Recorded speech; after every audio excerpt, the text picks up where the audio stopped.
Екінші таймда. Ассалаумалейкум футбол сүйер қауым, бүгін бізде өзіміздің Сага. Маған енді ұнайды байға. Аргентина чемпион болып қалса, Мессиге береді деп ойлайсың ба? Может быть, иә, береді. Бұл составта қобалжитын адам жоқ қой, өзі ана состав кім қобалжиды, ол постоянно күнде ойнап жүрген нәрсесі ғой. Әшейін сән ғой оларға.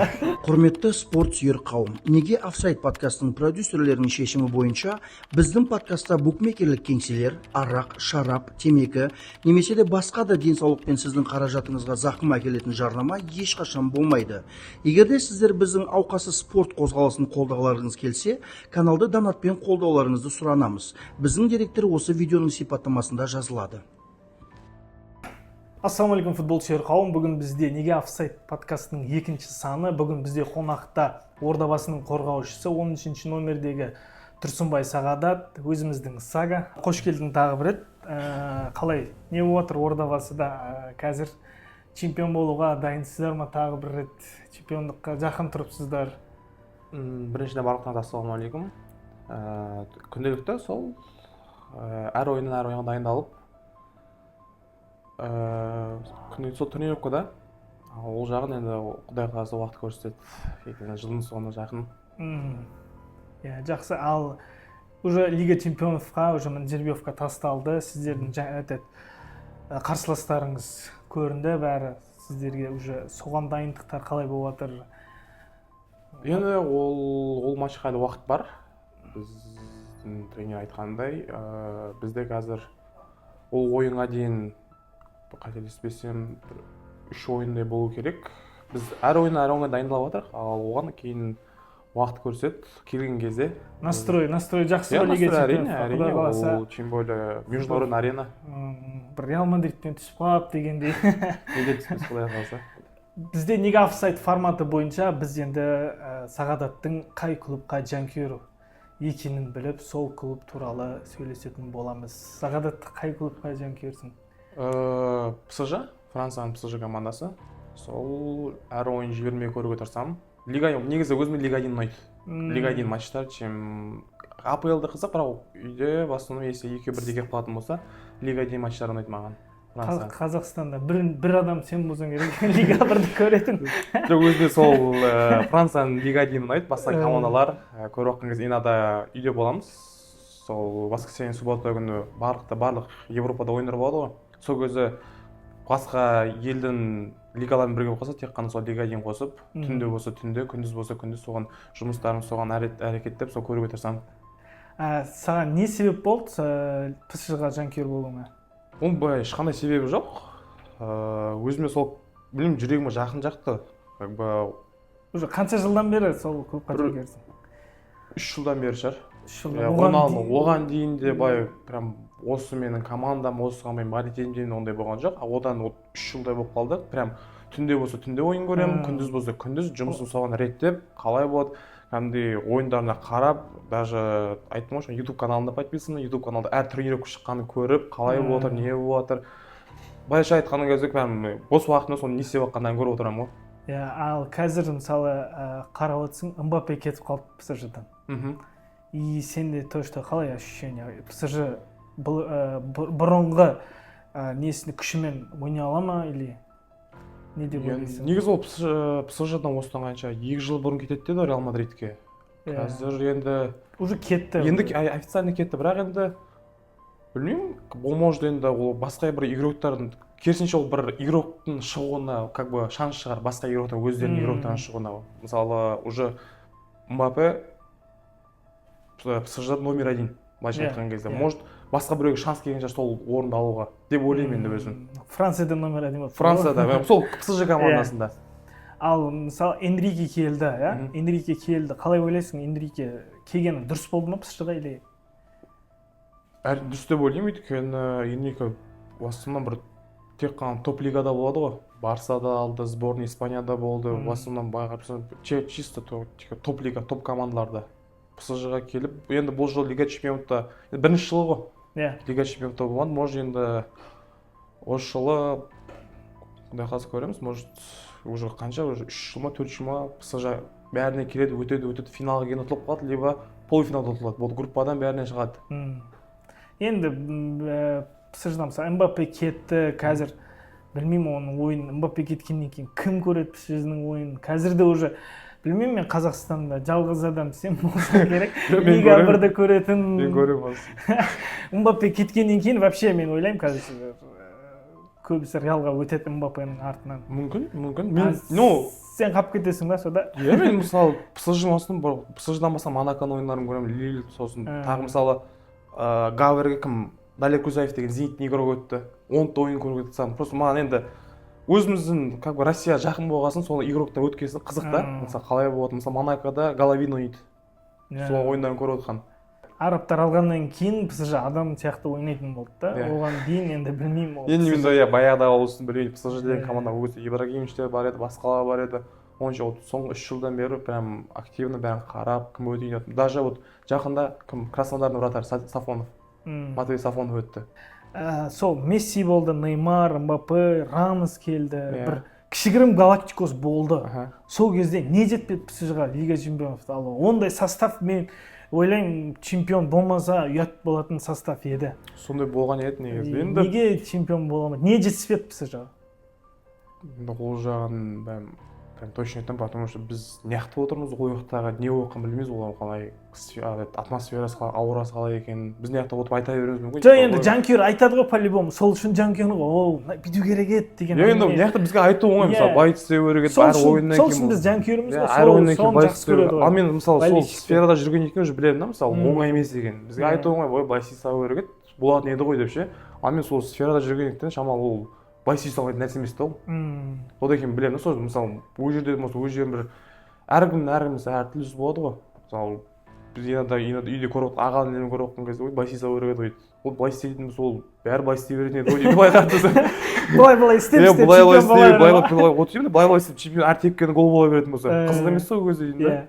жоқ, ол ондай составпен ештеңе мен ойлаймын мындай псж алу керек еді. ол мысалы бәріне қызық болды. Ол мысалы бүкіл внимание соларда болды, бәрі составпен алады деді, алмай қалды. Ол да бар былай бір жағынан как бы сенсация емес, бірақ бұл жағынан бәрі күткен еді. То что Лига чемпионаты осы жыл хотя болады деп. Алу керек еді деп. Иә, должен деген сияқты. Ал бұл жыл болса болмай қалды, уже басқаша, ол да керек болмады деймін да псжға. Ал мысалы Неймардың кеткені дұрыс болды ма псждан? Меніңше жоқ. Ақшаны таңдап кетті ол. Енді ол жағын мен дұрыс айтамын, ақша, может басқа негізі, бірақ может емес, ақша ғой болды, может не істейсің. Пока мен ойымша енді ол енді травмалары болды, анауысы болды енді, может сондықтан шығар. Негізі ойнау қалай қарап тұрсаң, пока енді бір в основном Арабияға жасы үлкендер уже карьерасы бітіріп жатқандар барады ғой. Қазір уже барады ғой, былайша сәл уже басталып отыр ғой. Ақша, ондай ақшаға болса... Может енді өзі ол ақша үшін псжға кеткен адам. Иә. Ол ақша берсе любой жерге бара береді ғой, оған карьера онша қысып болмайды. Ол енді уже өзінің несіне байланысты ғой. Қазір номер 1 Мбаппе ма? Жоқ. Кім деп ойлайсың? Қазіргі моментте номер 1 игрок. Қазіргі моментте ма? Номер 1 Кросс. Кросс? Иә. Мен жет оны Кросс. Кроссты білмеймін мен номер 1-де дұрыс па, дұрыс емес па. Ол арасында бір-екі айда бір нормальный, бір мощный пас беріп. Жоқ, онда ол көбісі мысалы қазір. Ондай пасты Де Брюйне күнде беріп жатыр ма? Жоқ, мысалы, Де Брюйне мысалы біз мысалы андай ғой, как болельщик ретінде қараймыз да. Мысалы біреу финт жасамаса, ол номер 1. Мынаны сату керек, мынаны істеу керек. Ал былай қарап отырсың, мысалы, если мысалы әркімнің өз кухнясы бар ғой. Мысалы, если басқа взглядпен қарап ана ойына қарап демаласың. Мысалы, ешқандай алдаспайды, ешкімді алдамайды да, алады береді. Ал біреуімізді қызық емес, не істеп отыр? Пас бере береді деген сияқты ше. Атың мысалы сол ойына қарап отырсаң, барып демаласың да. Не деген мысалы, кеше бірінші Евроның ойыны Швейцария ойнады бірінші, жоқ, Шотландия ойнаған кезде 99-9. Точно перед. 100-ден 99-9 деген это болды. Прям олай ойнау үшін прям енді білмеймін қалай ойнау. Былай қарасаң опорник. Прям күні доптан транзит қойды, былай қарап тұрсаң, нападение защитадан транзит доп середина арқылы өтеді. Прям грубо говоря 100% ойнау деген ол жерде прям ол үшін білмеймін қалай бас қалай істеу керек, пас қалай беру керек. Мысалы әшейін бір-біріне алып пас бермейді, тем более андай әдемі пастар береді, төбемен жермен де береді. маған енді кросс менің ойымша енді басқа Иә, біреу қазір- айтуы мүмкін енді Месси қазір Роналду мысалы Германия чемпион болса Мгм. кроссқа беру керек деп ойлайсың ғой золотой мяч. енді ол может быть Вдруг енді чемпион болып чемпион қалса. болса иә мысалы ол қайбір жылдарда сондай болды Инеста тоже мысалы Инеста былай финт ештеңе істейді бір пастармен ол болады деп жатқан Месси алып кетті бір ретте Роналду алып кетті бір ретте анау алып қазір мысалы в основном көбісі сондай ғой голға қарайды либо енді действиесіне қарайды аз көбісі пастарына там қалай істеп жатыр не істеп Иә. онша көп қарай бермейді Ал қазір PSG-дан Мбаппе кетті. Қазір лидер кім деп ойлайсың PSG-да? Кім қалып кетті енді лидер болып қазір? Маркиньос Маркиньос. бұл баяғыдан лидер ғой Иә. негізі баяғыда Маркиньос защитада Маркиньос PSG мысалы келешекте мысалы жақын арада чемпион бола ала ма? бағарсымыз составына қарасам әр жылы чемпион болатын сияқты команда Мысалы Ситиде сондай ғой, бірақ Ситиде сондай, иә. соңына барады да тышып қояды. енді мен бір батан түсінген бойынша мынандай ғой бірдеңе жетіспейді по-любому бірақ мен енді мыяқта отырып оны айта алмаймын мысалы PSG мынандай жетіспейді деп ше Жоқ, сол айту бірақ үшін тұрмыз жоқ, ғой мысалы, состав бәрі бар Иә. тренер бар бүкіл игроктары бар енді білмеймін мен ол уровеньге шығып қалсын айта алмаймын осындай мысалы если мен ойнап сол жерде болған кезде айтады енді оларға осындай жетіспей жатыр деген сияқты ше менің ойымша қазіргі бәрі бар бірақ Иә. білмеймін не үшін просто гол салады ұтып тұрады отрывпен барады Сантьяго барады ұтып қалады әңгіме тренерді болып тұр ма сонда? жоқ тренер емес может білмеймін ол өздерінің ішінде мотивациясы мен ол жағын жауап бере алмаймын өйткені білмейсің потому что бүкіл нәрсесі бар Жоқ, мысалы адамға да мысалы тамақ істеп жатқанда барлық нәрсе болса Иә. әдемі тамақ істелінеді. А PSG-да Не, PSG-да бұл енді емес, тамақ бүкіл- істейтін адам тренер ғой енді. Иә, Тренер енді. бұл бүйтіп болып тұр PSG-да ғой сол. бүкіл нәрсесі болып тұр ғой и тамақ істейтін Онда тренер де болып тұр ғой. и тамақ істейтін газ плитасы бүкіл дайын тұр білмеймін ғой не болмай жатқан не дайын болмай жатқан бар ғой оны көп ұстап қойып Соңына барып тұз сеппей қалады ғой сол. көп ұстап қойып жатыр ма білмеймін ғой а так мысалы әр жыл сайын чемпион состав былай қарап тұрсаң Иә. Болды, енді PSG-ның темасын жабамыз. Аха. Енді Европаға өтсек. Қазір мысалы Европа басталды уже. Аха. Бірінші тур аяқталды. Қазір сен қай командаға жанкүйер боласың? Франция. Франция? Естественно, Франция болады ғой. Франция Енді өз ойың Франция чемпион болады деп ойлап жатсың.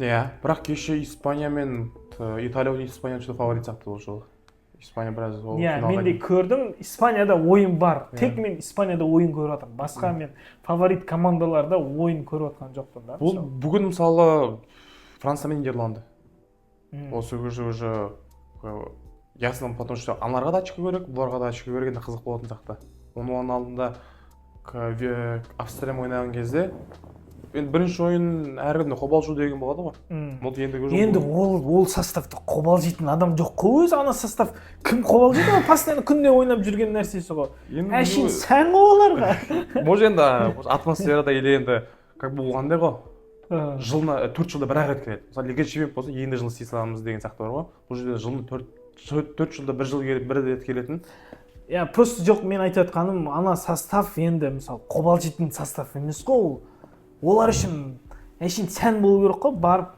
жігіттер бұл ұтып келейікші дейтін состав қой анау деп жатқан жоқ енді мысалы не жетіспей жатыр оларға бүкіл команданы көріп отырсам бәрінде мысалы Испанияда көрмедім ғой мен оны жоқ Испания енді Испанияда наоборот бәрі школьниктер кеше 11 классты бітіріп мысалы Ямал жүр әлі бітірмеген де а оларда мен не ойлайсың не қалай не ойын шықпай жатыр может бірінші ойын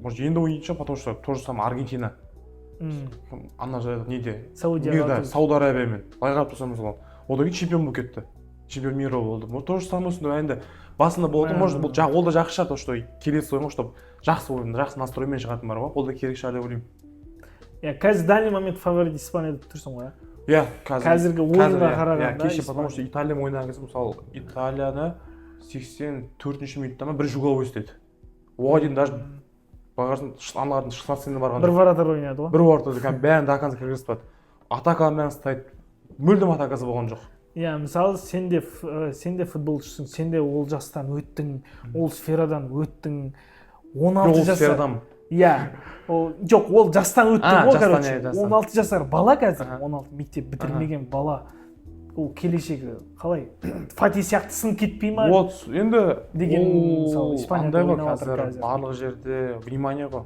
Мысалы Иә. біреу көтеріп алады. Мысалы ана барады, оны көтеріп, мына жаққа барады, оны көтеріп, мысалы біреу звездный болезнь дейді, мысалы біреу соны көтере алмай қалуы мүмкін. Сол то же самое Фати шыққан кезде бәрі Фати қазір по-моему АПЛ-дің командасында жүр да. Астон Виллада. Основа бір командасына кетіп қалды. А так мысалы то же самое оны көтерді, ол кәдімгі 13 нөмір алды. Енді Барселонада Мессиден кейін. Енді Сол номер ауырлық қылды ғой оған. енді әркім әртүрлі ғой мысалы. Әркім күннің внимание. Тем более Европада. Жоқ, мысалы қазір ол әркімге де емес қой, ол бізде мысалы білмеймін мен Қазақстанда қашан ойнайды ондай игрок мысалы біз көреміз ба көрмейміз ба ондай игрокты. Құдай қаласа енді білмеймін ол қалай Құдай қаласа деп жүре берсек жүре береміз. Қара да мысалы 16 жасар бала қазір сборныйда ойнап ана ойыны қазір мен білмеймін қазір номер 1 болып тұр деп ойлаймын мен Европада қазір ойнап жатқан игроктардан. Мен ешқандай игрок Даже кешімді Арда Гүлер тоже. Я ол бір гол, ол гол салды. Ойын жағынан қарасаң, по-любому Ямал мықты болып тұр да қазір. Қайдағы шалдар ойнап жатыр, бірақ қобалжып, ана жерде Ямалдың істеп жатқан тірлігі мен білмеймін. 16 жасар бала наны істеп жатыр. Бізде білмеймін қашан пайда болады ондай адам, пайда бола ма деген сұрақ бар. Құдай қаласа болады. Сол, енді Испания фаворит деп ойлап жатсың. Ал Англия чемпион болса, золотой мячты кімге? Харри Джуд Беллингемге беру керек деп ойлайсың ба? Если честно, мен золотой мячты қалай голосовать етуін онша мен қалай білмеймін. Мысалы, анау и на список шығады. Әр журналист жоқ, өзің ойың бар ғой, мысалы, осы ойыншы лайықты деп биыл мысалы, қазір Англия чемпион, мысалы, Джуд Беллингем нормальный ойын көрсетті, жақсы ойын көрсетті. Бірінші жылда уже жарып шықты ол. Қазір мысалы, бірінші ойында гол салды қазір. И чемпион болса Англия. Оған беруге лайықты ма ол? Мысалы, Тони Кросста жыл сайын жарып жатыр. Былай қарап тұрсаң, жыл сайын Лига чемпионов, Ла Лига, уже 6-шы рет Лига чемпион болды, барлығын алып жатыр. Уже оның турнирға ма жолатын. Былай қарап тұрсаң, осы Евро ғана қалды, қалғанда бүкіл турнирмен қатысады. Былай қарасаң, жыл сайын жарып жатыр. Бірақ ол туралы ешкім айтпайды. Біз сол ғой, гол салған, либо басқа финс дегендер ғана айтады. А мысалы, Модрич тоже, мысалы, Педри тоже самое, мысалы, жыл сайын жарып жатыр, былай қарап тұрсаң. А так көбісі сол гол салған либо сондайларды айтады да. Жоқ, енді мысалы ішінде жүрсің да сол сфера. Біз сыртында жүрміз. Сол үшін бізде офсайдта тұрмыз да қазір біз. Сол үшін аты офсайд тұр. Біз офсайдта тұрып, сол нәрсені обсуждение сөйлесеміз. Сен мысалы ішінде жүрсің. Қазір сен ішінде шықта, сен айтуың керексің. Сен футболшы болмай тұрып бізге әңгіме айтсай, ал сен қазір сол сфераның ішіндесің. Жоқ, біз офсайдтамыз қазір. Ойыннан қалып кеткенбіз мына бетте. И сол немен өз ойыңды айтуың керексің да. Биыл золотой мячқа кім лайықты? Беллингем. Беллингем. Ар жақта кім чемпион болса? Бразилия чемпион болса, Винисиустың биылғы ойнатқан ойыны вообще пик. Бірақ бұл енді ключевой моменттердің бәрі Беллингем салды ғой. Соңғы минутта мысалы уже ойын бітті ау деп уақыттың моментінің бәрін сол салды. Бірақ Виньякның Жуниоры салады, Винисиуста бар ғой, әр матч салады, бірақ андай ключевой момент ең соңғы уже керек очколардың бәрі мысалы Барселонада салды. Жуни гол деп шығарды ғой, ең соңғы минуттарда салатын уже бір ойында емес, бір 4-5 ойында по-моему білмей бойынша ойын соңында салыпты. Может соған енді ол қай кезде салғанда да байланысты шығар. Ал егер екеуі де чемпион болмай қалса, Испанияда, Бразилияда, Англияда чемпион болмай қалса, по-любому лайықтама олар. И басқа мысалы, басқа біреу чемпион болып кетсе дегенде оларға бер жегілмей ма? Ар жақта мысалы Роналдо мен Месси қазір екеуі де тұр да ол жерде. Егер Португалия чемпион болып кетсе, ар жақта Аргентина чемпион болып кетсе, золотой мячты не қалады мысалы клубта. Ол мысалы андай трансферный істеген кезде клубта мысалы қасына лучшылармен бола береді. Ал бұл жерде сборныйсы должен доказать, что лучше. Мысалы сборный басқа мысалы көресің, мысалы даже кеше Модрич Хорватияға барды. Хорватияда ол қасында игроктар көбісі, бәрі Европада ойнайды, бірақ топ лига неандай.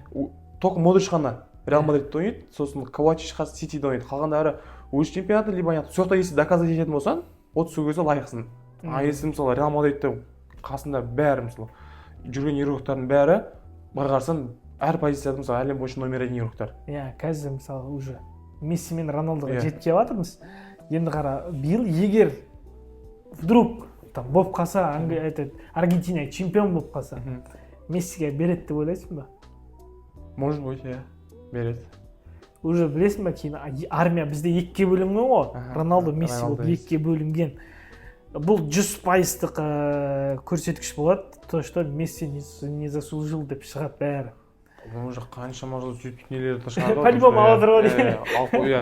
Оның алдында да шығарған еді, мысалы бір Иньеста алатын кезде де соған беріп қойды, Де Брюйне алатын кезде соған беріп қойды деп шығарды. Ван Дейк алатын кезде Де Брюйне ме, сол кім Мессиге беріп қойды. Енді білмедім осысын қалай болады. Ал Португалия чемпион болып кетсе? Португалия бермейді, Роналдо. Неге Месси алған жылы всегда незаслуженно, лайықты емес еді деген әңгіме көбейеді. Месси алған жылы. Ал неге Роналдо алған жылы ондай әңгіме жоқ? Жоқ, ондай әңгіме болды ғой. Жоқ, мен біреу ғана бір жылы ғана болды. Ол басқа жылдар мен білмеймін. Силасын еді, мысалы қазір бәрінде либо Барса, либо Реал. Барса, мысалы Месси алатын болса, Реал Мадридтің фанаттары айтады, типа незаслуженно дейді, либо не алатын, Роналдо алатын болса, Барсаның фанаттары незаслуженно дейді, ол енді уже қанша 15 жылдай бір алып келеді ғой. Сол уже ол соқсын болып қалған 15 жылдай болды уже примерно, ше? 2000 қаншада уже 15 жылдай бір-бірін либо анау алады, либо Роналдо алған жылы Барсаң қайқайлайды, Барса алған жылы Роналдоң қайқайлайды. Уже привычный нәрсе да уже. Армия екіге бөлінгеннен кейін өзі сондай болады. Привычный нәрсе уже ол. Біздің подкастты көріп отқаныңыздарға рахмет. Уақыт бөліп, осы қандай подкаст екен деп кіріп көріп отқаныңыздарға да рахмет. Бәлкім сіз осы уақытты, жарты сағат уақытты Амилайдың промойына кіріп, лайк басып отпай, біздің подкастты көріп отқаныңыздар үшін рахмет. Максимально тез жауап беруге әрекет жасайсың. Так, Лига чемпионов или чемпионат мира? Чемпионат мира. Ла Лига или АПЛ? АПЛ. А серия или Бундеслига? Бундеслига. Үлкен есеппен ұту или камбэк? Камбэк. Тотал футбол или тики-така? Тики-така. Гвардиола или Клоп? Гвардиола. Хави или Инеста? Инеста. Модрич или Кросс? Кросс. Ди Мария или Салах? Салах. Рамос или Ван Дейк? Рамос. Неймар или Азар? Азар. Ибрагимович или Бензема? Бензема. Куртуа или Касилис? Куртуа. Виктор Вальдес или Тер Стеген? Тер Стеген. Левандовский или Суарес? Суарес. Марсело или Дани Алвеш? Марсело. Кевин Де Брюйне или Месут Озиль?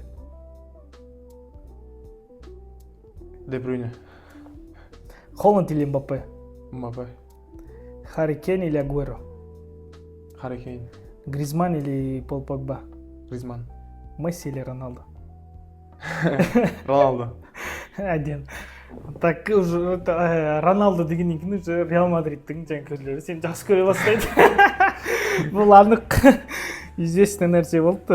Жақсы, әдемі. Жоқ, маған если честно, прям мен Роналдоны Мессині фанатымын, бірақ ойындары екеуінде де ұнайды. Мысалы, Мессидің голдары, мысалы, болмайтын жерде мысалы 4-5 евро салады, мысалы, Роналду не то же самое, через себя салады, штрафойдан салады.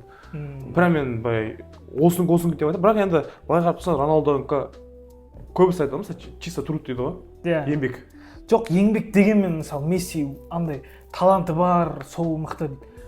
Неймардың бар таланты Месси мен Роналдонікіндей аз емес. Иә. Ал неге ол мықты бола алмады? Месси мықты болады. Ол да еңбек жасайды ғой. Мен бізді көрмейтін нәрсе көп қой. Ал Роналдо көбісін сала береді Инстаграм. Месси салмайды, Месси отбасымен основной салады. Біз көрмейтін нәрсе көп. И мен всегда айтам, Роналдо номер 1 спортсмен, ал Месси номер 1 футболшы. Может, иә. Саған тағы басқа сұрақтар. Футбол тарихында тағы қайталап көруге лайықты матч қайсысы сен үшін? Барселона ПСЖ. Выезда Барселона ұтып кетеді ғой. Серхио Роберто ең соны салған. Сол матч. Сен ПСЖ-ның несі емессің? Жоқ, енді сіздің фаным, бірақ енді сол кезде мысалы дома қателесем 4-0 Ди Мария штрафнойдан салады, Дракслер салады, аяққа барады. Бірінші Суарес тап кетеді, ойын басында одан кейін Иньеста, одан кейін уже басталады ағарда. И сол матчтан кейін білесің бе, PSG-ның игроктары ресторанда отырған кезде Вераттима біреу сұрақ қояды, бесеу отқан кезде. Жігіттер ұтылсақ не болады деп. Ответ не болмай тұр бәл, 4-0 ұтады. Сол кезде матчтан кейін олар ресторанда отқан кезде сол видеосын көргенмін. Сол кезде сұрақ қояды. Жігіттер ұтылсақ не болады? Вератти қояды командаға. Иә. Бесеу ма отқан болады и айтады, ол невозможно біздің ұтылуымыз дейді. Возможно, болып қалуы. Ал сен үшін ең мықты гол футбол тарихында бір гол. Мессидің Ливерпульге салғаны. Штрафнойдан. Ол жерде енді бәрі күтті ғой, тоже Алонсо стенканы қойды, бәрін қойды. И Мессидікі сосын Роналдоны Испанияда. Тоже, по-моему, штрафнойдан салады. Яқтан Лео Месси салды, правда Роналдо салады. Екеуінде де уже бәрі қойды, мысалы, Дехеяда Осияға тебетті, бүкіл ұзындарын қойды, Пике тұрды, Серхио Бускетс тұрды. Бәрін қойды енді бүкіл ұзындарды. Сонда да прям үстінен айналып, прям Дехея ештеңе істеген жоқ, яқтан Алонсо да ештеңе істеген жоқ. Иә, ал сен мысалы футбол тарихында ең мықты игрок кім деп ойлайсың? Бүкіл тарихта. Бүкіл тарихта мен өзім заманымдан айтайын. Баяғыда мысалы бізді папалар айтады. Жоқ, мысалы өзің динозаврлар кезінде керек емес, өзің көрген мысалы. Мысалы мен папалар Йохан Кройфтың ол заманда өскен. Мысалы Герт Мюллер мысалы кеше ол қанша осыда бір жыл бұрын қайтыс болған кезде ол кезінде жақсы ойнаған еді. Мысалы Марадоналарды мен оның ойыннан көрмегенсін. Мысалы олардың иногда ютубтан көріп қаласың ғой. Бір қап-қара немен ане өзінде не болмаған ғой. Эфирдағыдай бар ғой ше, ол жерде не болды? Динозаврлар кезінде. Ал қазіргі кезде мен кросс. Жоқ, қазір емес, сен уже неше жылдан бері футбол көресің, иә. Сол көргеннен бастап кросс, иә? Кросс. Ал оның историясын білесің ғой, 8 жылдан бері бір бутсида ойнады. Иә, Адидаспен. Жоқ, одан да көп, по-моему. 9 жыл максимум. Жоқ, 11-де, по-моему. Ол неден Адинова деген несінде бастады? Сол кезде алды. Иә, Баварияда бастаған кезде, сол кезде 39-ші нөмірмен Адиновамен бастады. Потому что оны көргенін Арсенал қосылады. Яқтан передача Арсенал қосылды, сол кезде Адинова ол кезде бізге де сол кезде шыққан еді. Шымкент келген сол бутсида Адинова деген. Вот содан бері әлі жүр сонымен. По-моему деген, иә, Адинова. Бізде де сондай ма? Бір бутсимен ойнай ма? Бір бутсимен ойнайтын аз, по-моему. Иә. Иә, бір бутсимен ойнайтын аз. Ақшасы көп есе ала береді дейсің ғой. Жоқ, енді олардікі енді контракт бойынша мысалы ол қазір мысалы бізде бір бутсы шығады, бір айдан кейін, 2 айдан кейін жаңа бутсы шығады да, ана бутсы шықпай қойды уже. Мысалы біреу іздейді. Мысалы ана сайтқа жазады, мына сайтқа қояды, ол айтады, аяқтан шығып жатқан жоқ, біз ештеңе істей алмаймыз дейді. Ал мысалы оның уже біткенінде мысалы ол только, по-моему, кроссқа ғана шығарып береді сол бутсыды ше. Адидаска несі. Так, енді тағы басқаша сұрақтар. Бұған да тез жауап беруге әрекет жасайсың. 10 аяқ. Кросс. Сол аяқ. Месси. Ең жылдам. Мбаппе. Галиадор. Холланд. Маэстро. Де Брюйне. Футбол IQ. Иньеста. Мотор. Вератти. Әдем. Вератти уже екінші адам осындай жауап беріп отыр маған. Вератти черный робота көп істейді. Иә, мен білмеймін, ойын көре алмайды екен Вераттині. Алдын бір сенен алдын келген қонаққа қойдым, ол айтты Бускетс деді. Жоқ, Бускетс, IQ-ға Бускетс те болады. Бускетс либо Де Йонг. Фрэнки Де Йонг тоже. Енді сен футбол ойнайсың, сенің көзқарасың по-любому бізге қарағанда басқа. Сен сол ішінде жүргеннен кейін сен по-любому басқаша қарайсың бізден қарағанда. Біз жанкүйер ретінде қараймыз и көп бізге кім гол соғады, кім әдемі финт жасайды, сол мықты игрок болып көрінеді по-любому. Ал сен ішінде жүргеннен кейін енді просто бір әркім мысалы әртүрлі қарайды ғой. Маған мысалы сондай ұнайды, мысалы пас бергендері, мысалы бір момент қара жұмысты істейтіндері. Қара жұмыс мысалы біреулер болса, даже Канте. Былай қарап тұрсаң ойында көрмейсің. Бірақ Францияның бәрі оның Канте деп ойлайтын шығар. Потому что ол біледі, что ол черный работа бәрі істеп жүрген. И кросс, Бускетс. Бір мен әлі көрмедім, мысалы бір игроктың арқасында жүріп барған, бір подкат жасаған, формамен тап-таза формамен қайтады ғой. Бір подкат жасап, бір баспен ұрып кір жуып әуре болмайды дейсің ғой. Бір гол салып секіріп жатқан көрмеймін. Бірақ былай қарап тұрсаң бүкіл жерде жүреді. Біреу жүгіріп барады, біреу былай қарап тұрсаң терлемейді. Бүкіл жерде мысалы камера жақтан Бускетс сияқты жүреді. Оны Барселона ойын көріп отырсаң, бүкіл жақта жүреді. Мал ешкім алдамайды да, пас та бермейді, теппейді, көтермейді, угловойға да бармайды, штрафнойды да көтермейді, штрафнойды пенг ештеңе теппейді, бірақ былай қарасаң бүкіл ойын сода арқылы. Ал Маған сондай игроктар айтты, короче. футбол тарихында сен үшін ең бағаланбаған футболшы кім? Так, ең бағаланбаған. Так. Білмеймін, қазір баста, оны прям ондай игрок жоқ ше, қандай екен. Көп ғой негізі. Не, Гризман жақ бәрі признавать етеді ғой. Гризман чемпионат мирдан кейін. Гризман емес по-моему. Қазір пока басында ойында жоқ, осы игрок деген ше. Ройс та болуы мүмкін, Ройс. Либо Гетце. Ройс. Сен Ройсты ғана танисың ғой? Либо Гетце да болуы мүмкін. Енді мен өз пікірімді айтамын, сен қосыласың ба, қосылмайсың ба? Ди Мария мен Озил деп ойлаймын мен. Озил вроде жақсы ойнады ғой. Жоқ, оны ешкім бағаламады ғой жақсы ойнағанмен. Білмедім онысын енді. Вроде ол Реалда да ойнады, Арсеналға да барды, капитан болды. Так, команданың лидері болды. Ди Мария мысалы Реалдан кетті. МЮ-ға барды ойнайды да? Жоқ, ПСЖ-ға барды ғой. ПСЖ-да болды, одан кейін МЮ-ға барды. Может, Ибрагимович то же самое, мысалы, бүкіл команда барады, гол салады, бәрі Швецияға барады. Вроде ештеңе, Харри Кейн то же самое. Әлі по-моему, бір не салған жоқ. Харри Кейн ол көте ауыр футболшы. Жылда әлі ештеңе алған жоқ, а? Жылда чемпион болып жатқан Бавария, ол барған жылы чемпион болмай қалды. Жылда чемпион болып жатқан нәрсе Харри Кейн келгеннен кейін чемпион болмай қалды. Кубокты алмады да? Жоқ, ештеңе алмаған. Кубокты алмады даже, да? Былтыр мысалы ештеңе алмады ғой. Тарихында болмаған нәрсе Дортмундқа өзінің үйінде ұтылды Альянс аренада. Бұл тарихта әлі болмаған. Оны көрмедім. Во-первых, сол я. Сол Харри Кейн мен білмеймін, оны оценить ету керек па, бағалау керек па ол игрокты. Просто ол қанша уже, по-моему, АПЛ-де де ол келе жатады, салды, может, золотой мяч, Бутсыда алды. Алды, бәрін алды, бірақ чемпион деген ол білмеймін. Қашан чемпион болады енді. Ау? Че деген әркін алып сағым. Че деген чемпион болады. Енді біздің Неге офсайд подкастының ең соңына жетіп келдік. Енді біз Саганың армандағы команданы қазір түзетін боламыз. Сенің армандағы команда? Действующий игроктардан или бітіріп? Без проблем. Саған кім ұнайды? Сол, короче. Ол футбол өліп кеткен ба, без разница. Так. Воротадан бастаймыз. И андай ғой, классика. 4-3-3.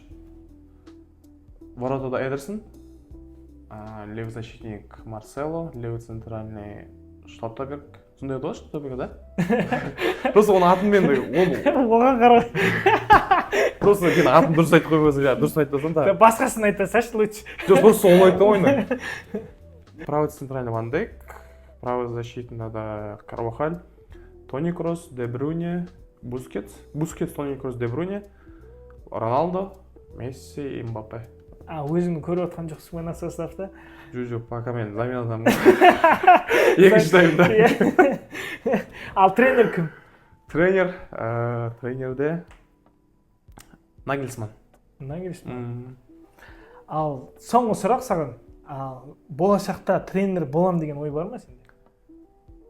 Әзірше маған енді ұнайды байғарысы негіз бар ғой, бірақ енді ол байғарсын тренерден психолог болу керек қой. Мысалы 25 адамы 25 характер болады. Әркімдік әртүрлі, оған қосап басқа елден легионерлерге келеді, оның өзінің несімен традициясы бар, мысалы бізде жоқ, өзің ойың, мысалы мен бола алам тренер деген адамның настройы болады ғой, мен келешекте бола алам, жоқ тренерлік менікі емес деген нәрсе. Қазірше менікі емес сияқты. Енді болғым келеді, бірақ процессы может ұнаймы, бірақ негізі маған тренерлік ұнайды, жұмысы. Кейін бірақ может соған келген кезде көріп жатамыз, қалай болады, бірақ тренерлік ұнайды маған. Тренерден мысалы 11 игрок сен идеяны істейді былай қарап тұрсаң. Сол маған бір жағынан қызық, мысалы мен идеямды мысалы басымдағы 11-ны бүкіл команда жеткізе аламын ба? Мысалы даже Марадона бар. Бүкіл әлемге танымал, бірақ жеткізе алмады. тренер болу қиын емес қой, любой бір кругқа барсаң екі тренер тұрады ғой. жоқ енді ол Любой кругта бар ғой ондай жоқ тренер. ондай көп, бірақ ал мысалы өз идеясын мысалы қалай болатын басындағысы бар ғой. Мысалы біреулер бар чисто игрок керек дейді. То же самое Алонсо Байерді мысалы ешкім танымайды деді. Байердің игроктан ешкім танымайды деді. Шықты, чемпион болды. Былай қарап тұрсаң, мысалы любойны мысалы Байер деген қандай ешкім бір игрокты танымайды. Иә, бір игрок. Ал мысалы қазір Джонатан Та неде жүр, Германияда ойнап жатыр уже. А так оған ешкім танымайды. Байерді мысалы мен Бундеслига көрген кезде Де Брuyне сол баяғыда Вольсбургта жүрген сол ойынды көретінмін. Байер болса көрмей қойсам. Әлі анық емес дейсің ғой, тренер болу болмау. Иә. Болашақта көреміз, если Құдай қаласа, если мен қалай айтсам болады, бір идеям болатса, мысалы сондайға дейін бір самың азарт керек қой. Бір желание керек қой, бағарсымызда бағарса любой нәрседе мысалы біреу келіп тренер болшы деп тренер бола салмайды, чтобы өзім үшін азарт болатын да. Самыған сол если менде болатын болсам, неге болмаса Құдай қаласа көреміз енді осын. Сау, құрметті көрермендер, біздің подкасттың соңына жеттік.